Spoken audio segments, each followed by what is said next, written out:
अस्सलाम वालेकुम। हाँ जी असी पहुँच गए हाँ किला दरौड़ ते। ठीक है भाई जान इतने इजाजत कोई नहीं गड्डी शड्डी जान दी ते सारियां गड्डियां चेक करो पिछा खलोतियां ने लेकिन मुड़ वेखो किले दे मालक मुड़ोन नाल ते गड्डी खलो जाए पिछा। ये केड़ी किताब लिखिया है जनाब वो सारा जेड़ी ना गड्डियां थल्ले खलोतियां ने सामने चेक कर सकते हो। लेकिन तुहानू पता किले दे मालक आए ने गड्डियां उन्हें बेच सीधियां चढ़े। भाई जान बहुत पुराना किला है तकरीबन तुहानू नवाब सलाहुद्दीन अब्बासी साहब जेड़ा ना बनवाया है लेरे तमीर। ठीक है ते ये चोलिस्तान असी तकरीबन 600-700 किलोमीटर हाफजाबाद तो लैके करके कल रात असी निकले हैं तो असी इस टाइम पहुंचे हैं इतने ते अंदर किले दे माशाल्लाह चेक करो चेक करो। ये बहुत तकरीबन 100वां साल पुराना किला है।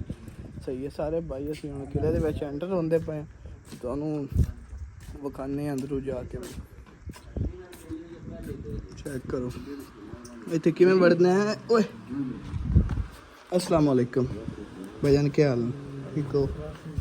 लाला जी आ जाओ। लाला किसान फरसा बने रहे अचानक नो डे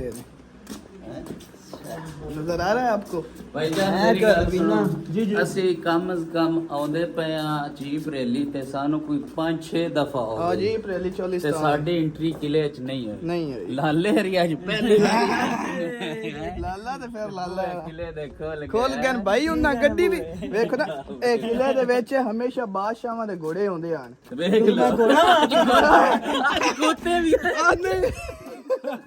ਨਹੀਂ ਨਹੀਂ ਗੱਡੀ ਦੀ ਗੱਲ ਕਰ ਰਿਹਾ ਲਾਲਾ ਕਿਦਾਂ ਪਰ ਭਾਈ ਹੈ ਸਾਡਾ ਛੋਟਾ ਜਿਹੜਾ ਨਾ ਇਹ ਸਾਹਮਣੇ ਚੈੱਕ ਕਰੋ ਸਾਰਾ ਇਹ ਕਿਲਾ ਹੈ। ਠੀਕ ਹੈ ਉੱਤੇ ਜਾਣੇ ਆ ਤੇ ਤੁਹਾਨੂੰ ਹੈ ਬੜਾ ਕੰਮ ਬਿਹਤਰੀਨ ਹਾਂ ਬੜਾ ਬਿਹਤਰੀਨ ਲਾਲਾ ਕਿਦਾਂ ਪਰ ਆਂਦਾ ਹੈ ਹੋਰ ਬਾਸੀ ਖਾਨਦਾਨੀ ਤੇ ਹੋਰ ਹੈ ਚੈੱਕ ਕਰੋ ਸਾਹਮਣੇ ਸਾਰੀਆਂ ਪੁਰਾਣੀਆਂ ਇਮਾਰਤਾਂ ਨੇ। ਠੀਕ ਹੈ ਓਏ ਹੋਏ ਉਹ ਤੋਪ ਦਾ ਮੂੰਹ सारे भाई ठुलते फिरते ਸਾਡੀ ਵੀ ख्वाहिश पूरी हो गई है माशाल्लाह।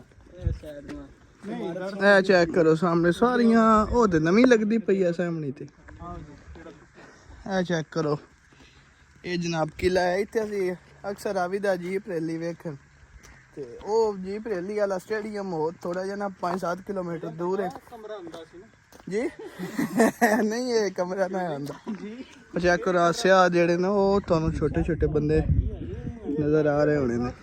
ये सारा किला है पुराना। ठीक है इनकी जेड़ी ना बड़ी लंबी स्टोरी है भाईजान बहुत लंबी स्टोरी है। मैं सुनान लगा तकरीबन कोई 2 डंग लग जान। ठीक है ए जनाब सारा किला जी चेक करो ये सारियां 100 साल पुरानियां तोप तो भाई इतने गर्मी इतनी है इतनी शदीद गर्मी कि जेड़ा ना इथों लभदा पानी भी को नहीं सुने। सही है ओके।